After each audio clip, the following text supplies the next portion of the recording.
In this Students Achieve video, we're going to look at the web settings a teacher can have more or less to set up their own web page for their class within the parent or student portal. And we're going to look at the student or parent portal as well. First off, let's talk about the web settings that a teacher can have. If we go to the tabs along the top and go to Manage, Class Configuration, in here you'll see a setting for web settings. So in here is where we would set up the look and feel for a page that we could have for our class as it gets reflected into the parent portal. Things that we can do depending where your school is, you can turn behavior on or off. You can turn off to show student averages or class averages. I would recommend giving your class homeroom page a title. And under here is where we can enter information about the class itself. It could be objectives. It could, some teachers use cartoons that they've imported and dropped into the page, so that's what comes up when students or parents log into. Depending on which browser that you use, you can get a plain text editor with more functions depending on which browser that you use. I'm in Firefox right now. So in there you basically just get a blank page to which you can add information to. If you use Internet Explorer, you get more tools to your disposal that you can use. It looks a little bit more like Microsoft Word, but I'll leave it up to you to choose which portal or which browser that you wish to use. So, whatever gets put into these areas shows up on the parent portal. Let's talk a little bit about the parent portal.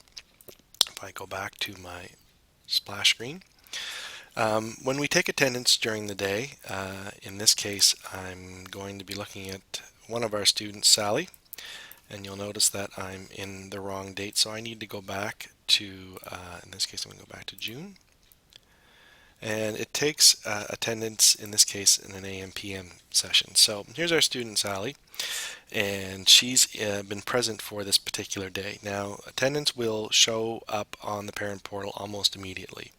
When we input marks, it takes up to 24 hours for it to show up on the parent portal, so just be cognizant of that as you're filling out information. So we're going to look at Sally's records. Now we can see that she's present there today, but if we go to input class marks, there's an exercise that we did on content creation for our art class, and we notice that Sally has a mark for this as well. So in order to access Sally's parent portal view, we now need to log out of the teacher portal and log into the parent portal on the very front screen that you would log into. You would use your same teacher account, but this is a feature that we've had to implement for technical reasons right now. So you would log into the parent's account under your teacher's account, and that will launch the portal. Now inside the portal, you'll basically be able to see what the students or parents see when they log in. Now that splash screen or that web page screen that we created inside the web settings inside the teacher portal will show up in here. Now there's not much in here right now because it's just a generic screen that was generated, but whatever you've created for your particular class will show up in here when you're in your classroom view.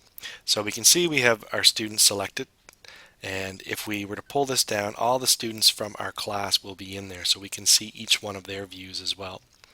The track is selected, and along the top we have some tabs that indicate different areas that we can look at if we want specific information. If we go to homework, you'll notice on June the 26th we have the exercise that we were just talking about earlier on about content creation, and it gives the mark that Sally had gotten in regards to that. Now a line through it indicates that the deadline is passed, and that's why it's important that we enter a calendar date for our assignments inside the portal, because it gives it an anchor within the parent portal as to when things are due and when things have passed. We can also look at attendance. So we'll see here for attendance taken in June, on the 26th, Sally was in class on that day. Below there is a tally of attendance totals for that month. and it's ongoing. As you fill in the attendance, it changes the information located below, but it gives you a quick indication, or parents a quick indication, as to information regarding the student or the child that they have. If we go to class summary, in here, parents can choose not only your class, but the other classes that, in this case, Sally is involved with. So she can pull these down, and by selecting any one of these drop downs, can be taken to this class and be shown information in regards to that. So this summary indicates as well that in the Art 1A class, in this case we're outside of the school dates, but it gives us a class mark because it was turned on and a class average mark because it was turned on in the web settings within the teacher portal.